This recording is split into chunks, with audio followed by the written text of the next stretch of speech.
Bonjour à toutes et tous et bienvenue à ceux qui nous rejoignent sur la chaîne. Aujourd'hui, nous allons parler, du troisième livre que je recommande aux néophytes qui souhaitent s'initier à la mythologie nordique germano-scandinave, le très célèbre Edda en prose ou aussi appelé Edda de Snorri Sturluson. Donc ça fait un moment que je vous promets qu'on va en parler, donc ça y est, on en parle. Donc ce podcast sera l'avant-dernier des 4 livres que je recommande aux néophytes. Donc avant de rentrer dans le vif du sujet et de parler du livre en lui-même, évidemment, il faut qu'on parle de son auteur. Donc Snorri Sturluson était un Islandais qui a vécu au XIIe et XIIIe siècle. Plus exactement, il est né en 1179 et il est décédé en 1241. De par ses origines, Snorri est déjà, dès sa naissance, quelqu'un d'extrêmement important, car il est d'une ascendance extrêmement prestigieuse. De par sa mère, Snorri descend, d'Egil Skallagrimson, que vous connaissez peut-être sous le nom d'Egil, fils de Grimr le Chauve, qui a une saga qui lui est dédiée et qui s'appelle justement la saga d'Egil, fils de Grimr le Chauve, qui était un héros, un skald, et également un très puissant, pratiquant runique, donc quelqu'un qui maîtrisait vraiment, parfaitement les runes, qui est né au début du Xe siècle. Et Egil fait vraiment partie des personnages emblématiques de la culture islandaise. C'est un des, héros que, tout le monde connaît, qui n'était pas toujours très sympathique, enfin, disons qu'il avait des petits côtés sanguinaires sympas, mais on en reparlera parce que c'est une saga que j'aime beaucoup et que je trouve très intéressante à bien des titres, donc on reviendra sur cette saga. Mais pour en revenir en l'occurrence à notre sujet qui est Snorri, donc de par sa mère, il descend d'Egil Skallagrimson, donc qui est un héros, très, très populaire et très connu en Islande, et il descend de par son père de Snorri le Goði. Snorri le Goði a une saga qui lui est dédiée d'ailleurs, qui s'appelle l'Eyrbyggja saga, et en fait, il a été surnommé comme ça parce que Goði n'est en fait pas un nom, mais un statut. Le Goði en Islande, était un chef païen qui avait, de nombreuses prérogatives religieuses, mais aussi politiques. Donc c'était quelqu'un d'extrêmement important et Snorri le Goði était donc quelqu'un d'extrêmement important, qui a une saga donc qui lui est dédiée, mais qui apparaît aussi dans d'autres sagas. Donc ça, ce sont 2 personnages qui sont extrêmement connus en Islande, extrêmement populaires, qui sont des héros, et des personnages très importants de la mythologie et de l'histoire de l'Islande, et donc notre Snorri Sturluson descend de ces 2 personnages-là. Donc déjà, on arrive avec un bagage génétique qui est plutôt sympa. Snorri a été élevé par, Jon Loftsson, pardon, à Oddi, qui est dans le sud de l'Islande et qui était à l'époque un vivier intellectuel, très, très important pour cette époque. C'était d'ailleurs, le centre intellectuel le plus important du pays. Donc vraiment une plaque tournante, des poètes, des politiques, des historiens, de toutes les, personnes, qui, possédaient énormément de connaissances, qui étaient des érudits de l'époque. On peut qualifier Snorri d'historien, d'homme politique, de skald, d'érudit, ces casquettes ne manquent pas. En ce qui concerne son caractère, on le dépeint souvent comme quelqu'un d'assez, ambivalent, pouvant être extrêmement généreux, et en même temps extrêmement pingre, pouvant faire preuve de beaucoup de loyauté et puis, étant parfaitement et totalement déloyal. C'était quelqu'un de vraiment très ambivalent, hem, qui donne le sentiment, en tout cas, dans la majorité des descriptions de lui qui nous sont parvenues à ce jour, de passer du chaud au froid, du noir au blanc, avec très rarement des nuances de gris, d'un instant à l'autre. Donc c'est quelqu'un qui est dépeint, voilà, avec un caractère assez fluctuant. Très ambitieux, extrêmement intelligent, il a notamment été promu par 2 fois au rang très prestigieux. Le Yuggsugmadr est en fait le président du Thing. Le Thing était l'équivalent du gouvernement, qui était principalement dédiée à faire appliquer les lois en une assemblée de juges qui présidaient aux affaires importantes d'État, pour le Sing, du pays dans sa globalité, ou qui présidaient aux affaires communes, des différents fiefs, sur lesquels ils étaient implantés. C'est-à-dire qu'on avait des Sing un peu partout dans le pays, dans des villages, voilà, tous les villages avaient leur signe. Les villages ou regroupements de villages, propriétaires terriens, regroupements de propriétaires terriens et quand il y avait une affaire à juger, désaccord, entre 2 parties, vol, demande de compensation, et cetera, parce que les sujets, de, rassemblement du signe pouvaient être aussi diverses que variés. On faisait donc appel à cette assemblée dont les juges donc il y avait un président et dont les juges étaient considérés, comme les hommes, sages, les hommes érudits, les hommes de pouvoir et dont la parole était entre guillemets «d'or», qui écoutaient les différents partis, écoutaient les différents témoins et statuaient du verdict. Donc il a été par 2 fois promu à ce rang prestigieux. Là, à l'échelle du pays. Donc c'était un rôle très important qui à l'époque, se déroulait sur 3 ans. Donc il y avait déjà des mandats à cette époque-là, l'équivalent des mandats et là donc c'était un mandat sur 3 ans. Snorri a joué un jeu très dangereux entre les puissances d'Islande et de Norvège entre lesquelles il a navigué et malheureusement pour lui, au bout d'un moment, à force de jouer avec le feu, on se brûle et il finira par perdre la vie dans le cadre d'un assassinat qui aura été commandité par le roi Hakonarsson de Norvège. Parmi les livres les plus connus de Snorri Sturluson, nous avons, le livre dont nous allons parler aujourd'hui évidemment, l'Edda. En l'occurrence, nous allons parler de la version de François-Xavier Zielman, donc traduite par ce monsieur et annotée par ce monsieur. Il y a l'histoire des rois de Norvège, également connue sous le nom de Leimskringla. Il y a les sagas, comme les sagas de Saint la saga de Saint Olaf, des Ingligar ou encore celle des Gilles dont je vous parlais tout à l'heure, qui sont les 3 sagas les plus connues. Mais, là, je vous donne que quelques-unes de ses œuvres, mais il est fort probable qu'il en ait écrit beaucoup plus que ça.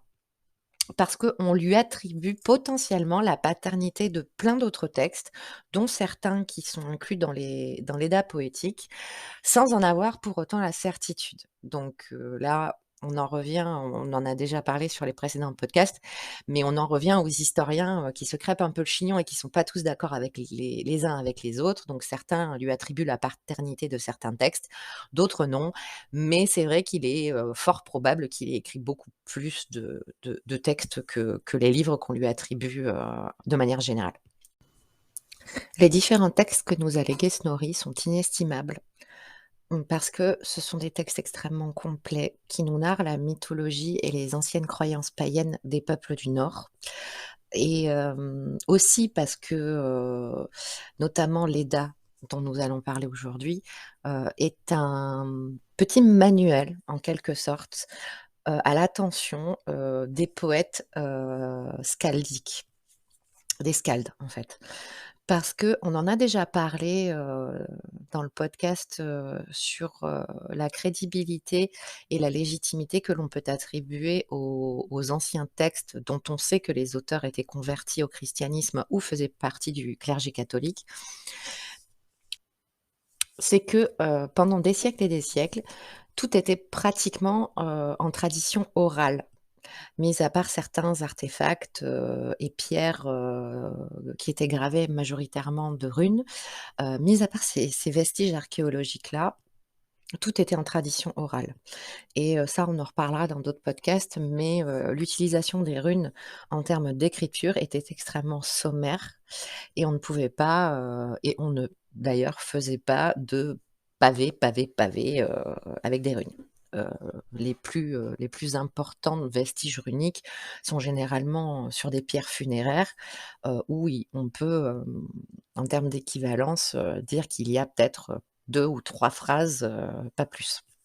Donc on n'avait pas cette tradition d'écrire. L'écriture est arrivée avec la christianisation au XIIe siècle et c'est là que l'écriture, donc en caractère latin, a vraiment commencé à être intégrée en Scandinavie. Donc c'est à partir de là qu'on a commencé à voir fleurir les écrits, qui narrait la ce qui n'était que de la tradition orale jusqu'à ce moment-là et parmi ces écrits-là, nous avons donc l'Edda en prose qui est également un manuel, à l'attention des skalds. Parce que, bah, comme tout ce qui est tradition orale, au fil des siècles, les choses se perdent et la poésie skaldique est l'une des plus belles poésies, qu'il ait existé sur ce monde et c'est vrai qu'il aurait été particulièrement dommageable et triste que ce style de poésie se perde parce qu'elle aurait été et serait restée exclusivement orale. Donc ce livre, Les Dents en prose, est également un manuel de poésie skaldique où, Snorri, bah, va apprendre aux skalds en herbe ou aux skalds modernes, comment sont articulées les différentes poésies skaldiques. Donc on retrouve un certain nombre de tournures de phrases, de concepts linguistiques propres à la poésie scandinave pour justement que, bah, ce livre perdure dans le temps et que, bah, la poésie skaldique ne s'éteigne pas, de sa belle mort, dans une tradition qui ne serait restée que purement orale. Donc ce sont des écrits qui sont à bien des égards très importants pour nous et notamment parce qu'ils sont aussi extrêmement intelligibles. La littérature, en vieil islandais, donc en vieux norrois, mais aussi certaines littératures, norvégiennes sont extrêmement difficiles d'accès. Elles sont difficilement compréhensibles, c'est très difficile de les traduire en français. Donc mais même à la lecture, si même en admettant que vous parliez, parfaitement, le l'islandais moderne, ou que vous soyez très versé dans le vieux norrois, c'est une lecture très difficile à bien des égards. Notamment parce que dans la poésie skaldique, on va retrouver très souvent ce qu'on appelle des kenningar. Les kenningar des phrases, heu, qui imagent un lieu, une personne, un dieu, parfois un objet. Et en fait, il faut de longues études et il faut connaître, un certain nombre de kenningar pour saisir le sens du kenning que l'on a sous les yeux à la perfection. Si on ne l'a jamais employé avant, si on ne l'a jamais lu ailleurs ou si on n'a pas le mode d'emploi du kenning, c'est très difficile, à certains moments, de savoir exactement de quoi on parle. Je vais vous donner un exemple qui est précisément tiré du livre dont nous parlons aujourd'hui. Donc là, il s'agit de la traduction, de François-Xavier Dillmann de Les Dents en prose, qui est le kenning «Le plaisir de Frigg» et le plaisir de Frigg désigne en définitive le dieu Odin. Le kenning est donc une sorte de paraphrase, une métaphore qui va nous donner une indication, imagée et poétique d'un objet, d'un lieu, d'une personne. Et il faut parfaitement connaître la mythologie scandinave et avoir une grande connaissance des Kenningar, de la poésie skaldique, parce que certains Kenningar sont extrêmement difficiles à comprendre si on ne connaît pas tout ça sur le bout des doigts. Donc tous ces éléments font que la poésie skaldique est extrêmement difficile de prime abord, que ce soit dans les traductions. C'est pour ça que vous constaterez que, il y a très, très peu de livres, de traduction, que ce soit française, anglaise ou d'autres pays, d'autres langues, de traduction de ces poèmes skaldiques qui n'ont pas une très, très grosse partie d'annotation.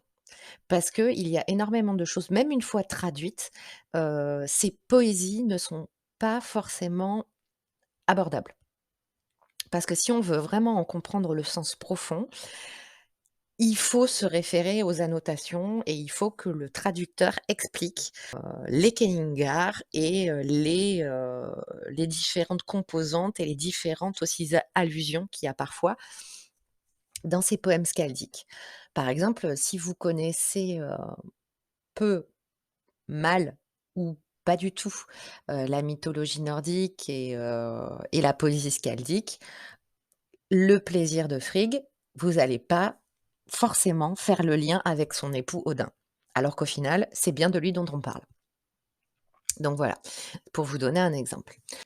Donc Leda en prose de Snorri, mais aussi ses autres textes font partie des poèmes et des écrits qui sont relativement intelligibles, heu pas forcément parce qu'il y a pas de Kenningar, parce qu'en fait, il y en a beaucoup, mais parce qu'ils ont été écrits d'une manière, abordable. Parce que le but, visiblement, de Snorri, on reste sur l'Edda en prose, mais le but de Snorri était d'enseigner quelque chose. Donc d'abord de retracer la mythologie, la cosmogonie, primordiale, de ces racines païennes et de léguer cet héritage-là aux autres et aussi de transmettre un manuel de poésie skaldique, à ceux que ça intéresserait et aux potentiels, skaldes en herbe, pour que ce style de poésie ne se perde pas. Donc, si certaines choses, demandent d'être approfondies et qu'il est effectivement difficile de les comprendre, vraiment dans leur sens profond sans annotation, ça reste quand même des textes qui sont beaucoup plus abordables que d'autres. Le texte, originel, de l'Edda, est scindé en 4 parties. Nous avons d'abord le prologue de l'Edda. Alors le prologue, fait relativement débat et est relativement contesté par les historiens qui ne sont pas d'accord pour en attribuer la paternité à Snorri. En fait, pour 2 principales raisons, dont la première est quand même assez directement liée à la seconde, qui est qu'en fait, c'est une façon, le prologue présente les dieux en fait, d'une manière, évémériste et la seconde, c'est parce que, ça le prologue, si vous voulez, va, présenter l'ancienne religion païenne des peuples scandinaves, d'un point de vue qui est quand même très chrétien, dont les influences sont très clairement chrétiennes. Donc l'évémérisme, c'est quoi? Pour ceux qui ne connaissent pas le mot, en fait, l'évémérisme, c'est une façon de présenter les dieux en prônant le fait que ils n'ont jamais été véritablement des dieux, mais qu'en fait, c'était des personnes comme vous et moi, des humains comme vous et moi, qui, après leur mort, ont été mystifiés par le peuple, et ont été hissés au rang de dieux. Donc en fait, ça serait des êtres humains lambda, qui, parce qu'ils impressionnaient les gens, parce que les gens les craignaient, parce qu'ils étaient très influents ou très riches ou, très intelligents, enfin il peut y avoir un millier de raisons, mais qui de leur vivant ont marqué les populations et qui du coup, après leur mort, ont développé une espèce de vénération, une espèce de mythe qui les a transformés en dieux, alors qu'à la base, c'était des êtres humains comme vous et moi. Quelque part, on pourrait faire un parallèle avec les saints de la chrétienté. Parce que finalement, les saints sont des êtres humains ayant réellement existé, en tout cas c'est censé voilà et qui ont été canonisés à un moment ou à un autre par le pape en place, au moment de la canonisation. Donc un être humain qui de son vivant a eu une vie vertueuse, a fait des choses particulières, est mort en martyr, parce qu'on a quand même un paquet de saints qui sont des martyrs, pour telle ou telle cause ou telle raison et qui du coup ont été canonisés à l'état de saints, par un autre être humain au final qui en l'occurrence est, l'autorité du pape. Ce que j'aime pas trop dans l'évémérisme, c'est que ça jette l'opprobre sur la bonne foi des gens. C'est-à-dire qu'en fait, la canonisation, on reconnaît officiellement, et tout le monde le sait, que la personne qui est canonisée était un être humain, un simple être humain de son vivant, qui est devenu saint par-delà la mort, parce qu'il a été reconnu par ses pairs qui, eux, par contre, sont bel et bien vivants. Alors que l'évémérisme, ça pointe indirectement du doigt le fait que, si in fine, le processus est le même, ce n'est pas un processus que l'on va assumer. C'est-à-dire que l'être humain, une fois mort, va revêtir sa cape de légende vivante, qui va devenir, ce qu'on appelle aujourd'hui des légendes urbaines et qui, au fur et à mesure des ans et des siècles qui vont passer, va se transformer en un acquis, qui finalement n'est que pure fantaisie et qui n'est que pure, utopie et surtout fantasme. Donc ça me gêne beaucoup comme façon de voir les choses, de fait. Maintenant, on sait aussi que l'évémérisme, il y a quelques siècles, au moment où les catholiques, enfin les la religion chrétienne s'étendait un peu partout, principalement en Europe et convertissait, les peuples en Europe.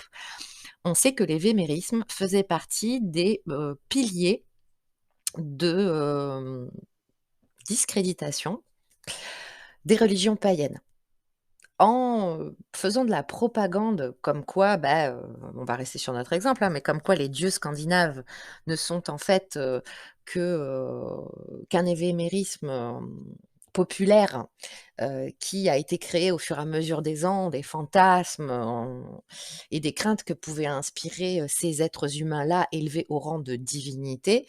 On sait que c'était l'une des méthodes, que la chrétienté utilisait pour convertir les peuples et pour jeter le discrédit sur les religions païennes, en prenant le fait que, leurs dieux ne sont que fantasmes et que, ce sont des légendes urbaines qui n'ont jamais existé. Donc c'est pour ces 2 raisons-là, du coup, que le prologue de Léda est vraiment contesté, en tout cas dans son attribution à Snorri et que, il y a quand même une grosse partie des historiens qui estiment que le prologue est un ajout tardif de Léda en prose. Justement parce que, cette vision du paganisme tellement chrétienne, heu est totalement en contradiction par rapport à ce que l'on sait de Snorri Sturluson. Donc certes, Snorri Sturluson était chrétien, parce qu'à cette époque-là, donc début, milieu, enfin plutôt début, je crois que de mémoire, on attribue à peu près la rédaction de l'Edda en prose vers 1220, donc début XIIIe siècle. On sait qu'à cette époque, toute la Scandinavie était convertie. Donc la chrétienté, était bien installée, enfin était installée en tout cas à cette époque-là. Donc effectivement, Snorri était chrétien. Mais on sait, parce qu'on a énormément de témoignages dans d'autres écrits, on sait que Snorri était extrêmement fier des racines païennes de son pays, donc en l'occurrence l'Islande, et que notamment, l'Edda en prose était aussi une façon de ne pas les voir mourir, qu'elle reste, dans l'esprit des gens, que les gens sachent, quels étaient les anciens dieux que l'on priait, quelle était leur mythologie, comment on voyait la création du monde à des époques plus reculées, encore une fois pour éviter que tout cela sombre, dans les méandres de la tradition orale. Donc on sait que Snorri avait beau être converti, il était très attaché à ses racines païennes. Donc c'est vrai qu'il n'y a pas de logique à ce qu'il ait écrit un tel prologue qui, globalement fait passer, tout le reste de l'Edda pour une jolie utopie, sortie d'un conte de fées. Donc on a cette première partie. Ensuite, nous avons la Gylfaginning. Donc la Gylfaginning, que l'on peut traduire en mystification de Gylfi, en vieux norrois, est un dialogue entre le roi Gylfi et 3 personnages dont on estime que ce sont des Aesir, donc des dieux qui, résident en Asgard. C'est un texte qui est extrêmement intéressant parce que on l'a vu déjà, pour les Vafthrudismal, c'est qu'on a, un échange de questions-réponses entre, le roi Gylfi et ses 3 protagonistes.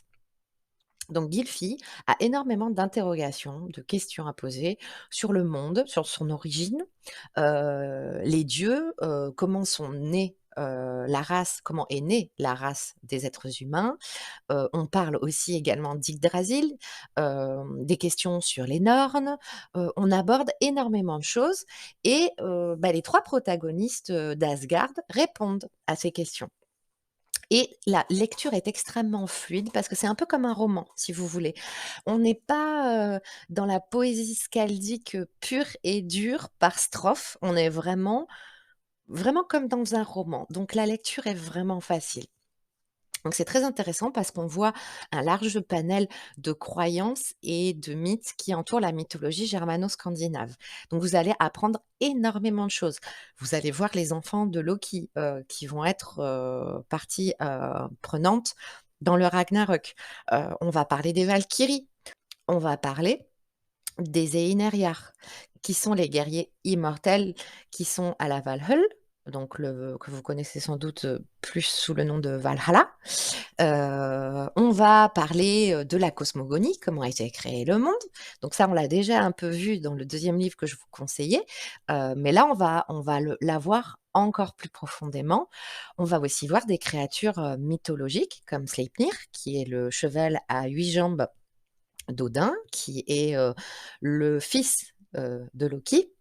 On va parler du mythe de certains dieux, Odin évidemment, on va parler de Thor, le tueur de géants. On va voir énormément de choses et de manière très ludique et très pédagogue. Donc c'est une partie qui est vraiment extrêmement intéressante. La troisième partie, il s'agit du, Skaldskaparmal. C'est assez difficile à prononcer pour moi en tout cas, donc c'est pour ça que je détache un peu les syllabes. Donc le Skaldskaparmal. En fait, donc les 10 sur la poésie. Donc là, on en arrive, à ce dont je vous parlais tout à l'heure, c'est-à-dire le manuel de poésie pure et dure. Donc là, on va avoir une énorme liste de Kenningar et Deity.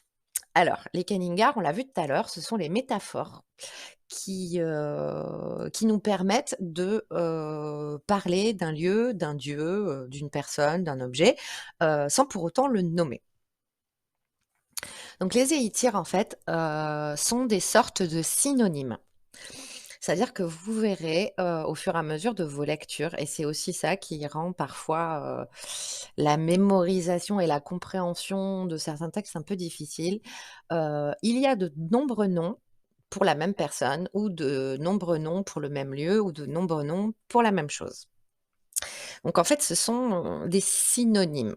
C'est-à-dire que, par exemple, Odin a énormément de noms différents. Il y a également des termes qui vont, être employés de manière à indiquer clairement un objet ou une partie d'un objet ou un lieu ou une partie d'un lieu et il peut y en avoir plusieurs. Donc en fait, nous avons ce recueil de termes qu'on va retrouver très souvent en poésie skaldique. Donc les Kenningar pour les métaphores et les Seiti pour les, synonymes. Et donc c'est aussi en ça que c'est un texte inestimable parce que grâce à ce manuel, du petit poète, scandinave parfait, n'est-ce pas? Le manuel de poésie skaldique pour les nuls, ce texte-là nous aura permis de comprendre un certain nombre de Kenningar et Deity qu'on le retrouve dans d'autres textes. Et en fait, c'est une référence absolue pour les historiens, pour les poètes et pour nous, simples mortels, qui n'en font pas, forcément notre métier, qui pouvons nous y intéresser, de manière plus ou moins, assidue, selon vos envies. Et c'est donc un texte inestimable parce que grâce à lui, on a pu comprendre, les Kenningar et les Eiti qui apparaissent dans d'autres textes qui ne sont pas explicités et dont on n'avait pas le mode d'emploi. Donc c'est un texte vraiment inestimable pour comprendre les autres textes, en fait. C'est pas plus compliqué que ça. Et enfin, nous avons la dernière partie, de cet Edda en prose qui s'appelle le Hatatal. Donc le Hatatal, en fait, ce sont des louanges, en quelque sorte, en l'honneur du roi Hakon de Norvège et du Jarl Skully. Donc là, on y va gaiement, la gloire, le courage, la témérité, l'intelligence, les connaissances de chacun des 2. Et là, donc c'est aussi un manuel parce que finalement, toutes les parties, excepté la première, mais les 3 parties, sont des manuels, restent des manuels. Et si vous voulez, cette troisième-là, on est plus sur un manuel de métrique skaldique. Donc alors là, on va pas rentrer dans l'explication de la métrique skaldique parce que moi, je trouve ça particulièrement compliqué, en fait. Mais si vous voulez, en fait, les strophes, pour vous la faire courte quand même, histoire que vous sachiez quand même de quoi on parle un peu, les strophes, skaldiques, font un certain nombre de métrages différents. qui sont utilisés par les skalds. Et du coup, il y a une façon bien particulière de procéder, pour cette métrique skaldique. Donc la tatale, c'est pour montrer différentes formes de métrique skaldique, en fait. Donc voilà pour les 4 parties, de l'Edda en prose de Snorri. La version dont je vous parle aujourd'hui et que je vous recommande, qui est l'Edda récit de mythologie nordique de François-Xavier Dillmann aux éditions Gallimard, ne vous propose pas l'introduction dont je vous ai parlé, le prologue, ne vous propose pas non plus la tatale. Vous aurez la Gylfaginning en entier et des extraits, du Skaldskaparmal. Voilà. À ma connaissance, il n'y a aucune traduction en français de la tatale. Peut-être qu'il y en aura une, je vous fais pas de spoil parce que j'ai discuté avec un auteur qui est également un traducteur et qui m'a dit qu'il envisageait de traduire cette partie-là. Mais voilà, je ne vends pas la mèche, n'est-ce pas? Mais vous avez en fait, vous avez surtout le plus important qui est la Gylfaginning et la partie donc de l'art poétique du manuel dont on parlait tout à l'heure, de Kenningar et Deity, est quand même assez complet dans la mesure où ça va vous permettre, d'avoir un avant-goût et un aperçu, assez sympa et assez développé de la poésie skaldique qui va vous permettre, d'intégrer petit à petit, certains Kenningar et certains Eiti et du coup, une fois que vous lirez d'autres textes en suivant, si votre mémoire, a retenu certaines choses, parce que ça vous a parlé sur le moment, ça vous a marqué ou parce que vous l'avez lu plusieurs fois et que c'est inscrit dans votre mémoire à long terme, ça va vous permettre de comprendre de manière un peu plus intelligible et sans avoir moins besoin des annotations, les autres textes de poésie skaldique que vous pourriez lire par la suite. Parce que pour rester sur notre exemple, voyez là, je pense, parce que c'est simple, que la prochaine fois que vous lirez un texte dans lequel est mentionné le plaisir de Frigg, vous saurez qu'on parle d'Odin. Donc bravo, vous avez appris votre premier kenning. Donc voilà, vous n'avez pas le prologue, mais franchement, si vous voulez mon avis, enfin, vu les influences hyper chrétiennes, le fait que voilà, cet évémérisme-là, enfin, descend complètement, les croyances païennes et en l'occurrence nous, là, notre objectif à tous, c'est de les remettre au goût du jour, c'est de les faire rayonner et c'est pas de leur balancer un coup de pelle sur la tête. Donc franchement, le prologue est vraiment pas nécessaire à lire à mon sens. Et honnêtement, les Atatal peut-être pas non plus. C'est chouette, mais bon, voilà. Donc je vous propose cette version-là. Après, vous en avez d'autres, hein, des versions de l'Edda de Snorri, mais vous allez les avoir en anglais et en allemand, principalement. Et évidemment, je vous parle pas des versions scandinaves, mais là, bon, voilà, ça demande un tout autre niveau et de toute autre compétence linguistique. Donc vous allez trouver ce livre, il est pas toujours évident à trouver.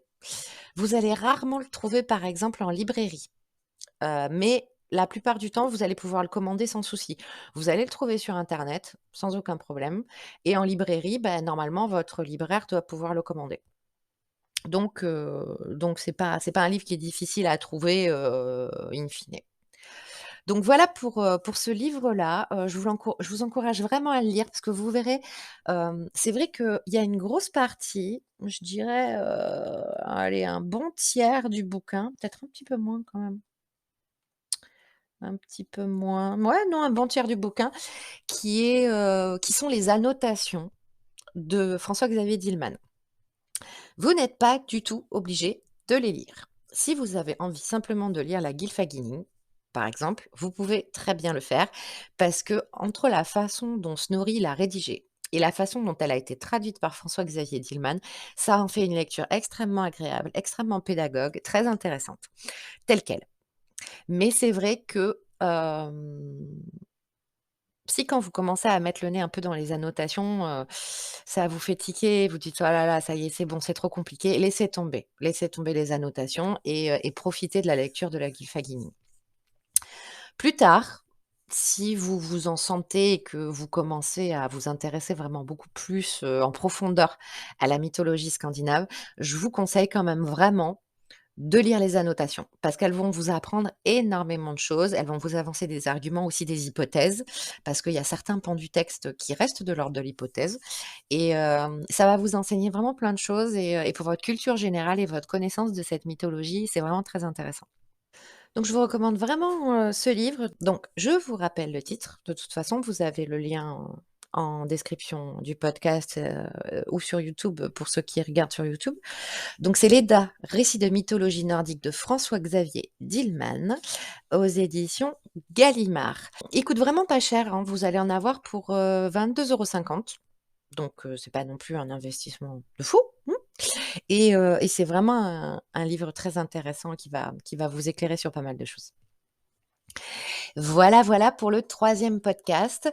On se retrouve la semaine prochaine pour une, nouvelle valeur que l'on va voir et dont on va parler par rapport aux mœurs et coutumes des anciens peuples scandinaves et nous allons parler des compensations.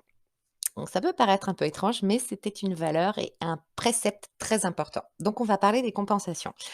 Et puis ensuite, on enchaînera par le dernier livre que je vous recommande pour s'initier à la mythologie nordique et on conclura cette série. Je vous remercie beaucoup d'avoir suivi ce podcast. Si vous avez des questions ou des retours à me faire, surtout n'hésitez pas. Vous pouvez commenter la vidéo sur YouTube ou commenter certaines plateformes comme Spotify ou autres ou encore me contacter par message privé sur mes réseaux sociaux, Atelier Sainte Julia sur Insta et Sainte Julia tout court sur Facebook. Je vous dis donc au revoir, portez-vous bien et prenez bien soin de vous et on se retrouve la semaine prochaine.